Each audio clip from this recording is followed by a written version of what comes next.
War is here. Warmonger, August 6th, coming in the big mid-season patch. The Apollyon wannabe, the Warden buff you didn't know you needed. This video is going to serve as a max punish guide, and then we'll transition in the second half if you want to stick around to kind of just like an overall run through of the moveset, let you know what she's capable of, what she's got going on. I like to start with the max punishes because I feel like it's the best way to get your bearings on a new hero when you're picking them up for the first time. Instead of that awkward phase of trying to figure out what's guaranteed or what's the most optimal, you can instead focus on just learning Warmonger overall, how to apply her moveset, how to deal with certain matchups and all that. So I'm going to remove all that guesswork for you. And just remember that if you see her damage numbers are a little bit low, this is part of the core combat update that's coming in this mid-season patch. So it's not her numbers are weak, it's just overall numbers are a little bit lower. So off a guard break, you're going to get a side heavy. I'm sure you've seen this before.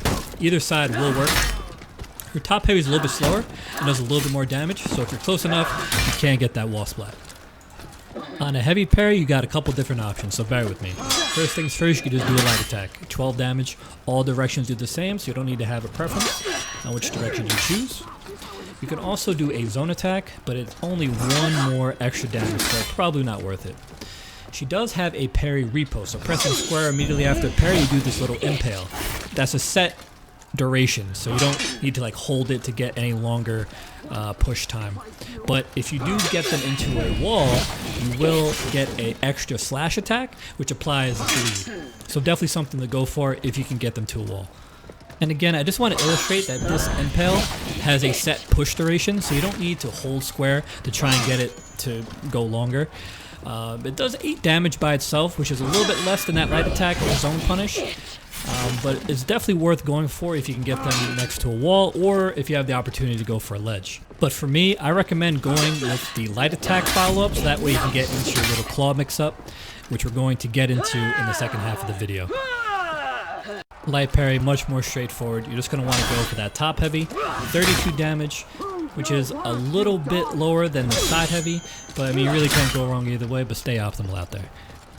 Now when you have your opponent at a stamina, on a throw you can do a light any direction into a top chained heavy. You're always going to want to finish with the top chained heavy because it does more damage than the side. Now if you really want to get that one extra damage, I told you want to stay optimal. If you have the stamina, go for that zone into top heavy. You don't want to leave any damage on the table, ladies and gentlemen. Unfortunately, the out-of-stand parry punish doesn't offer you any more damage. It's the same idea. Zone into that top chained heavy or light attack.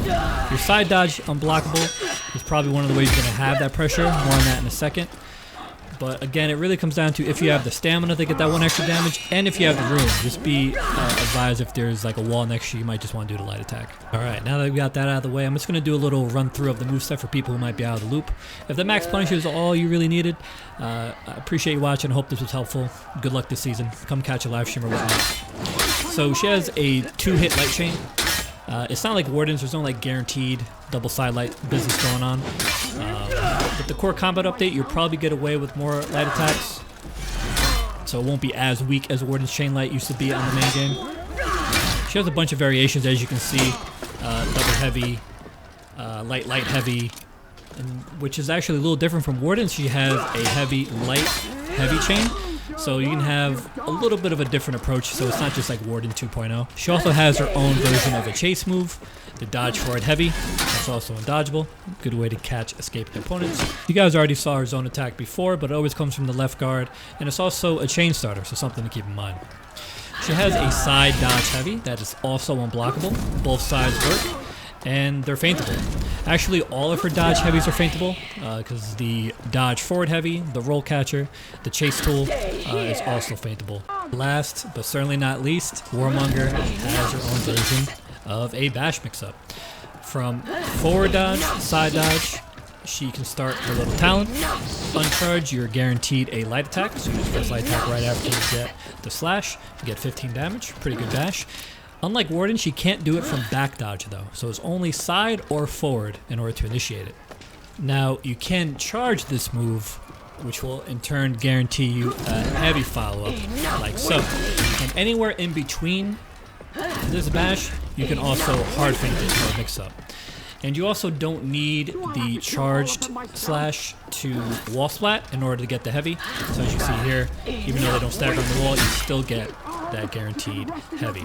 Now you can also chain this bash with any light attack. It doesn't have to be a light opener. It could be a chained light as well, which adds a lot of intrigue to an already pretty strong move. So you see here, even a heavy light chain, doesn't matter. You're still going to be able to chain into that bash. So a very strong tool for Warmonger. And it's important that you're not too predictable with it. Don't always use the uncharged version. Don't always go for the charged version. Don't always use it from dodge. Don't always use it from light attacks.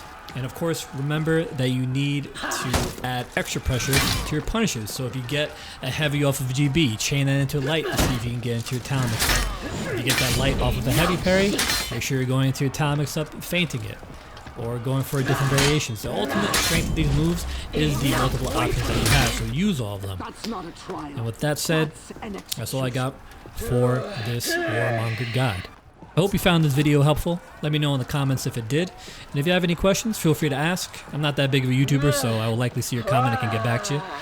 I mostly stream on Twitch. That's the main place to make my content, so if you want to come hang out for a live stream, it'd mean a lot. Twitch.tv/LightBoogey is where you can find me. I'll leave a link in the description as well. I'm really excited to see what these core combat updates do to the game and how Warmonger impacts the meta. Really looking forward to it, so I'll see you guys out there. I'll see you for the next video. Peace out.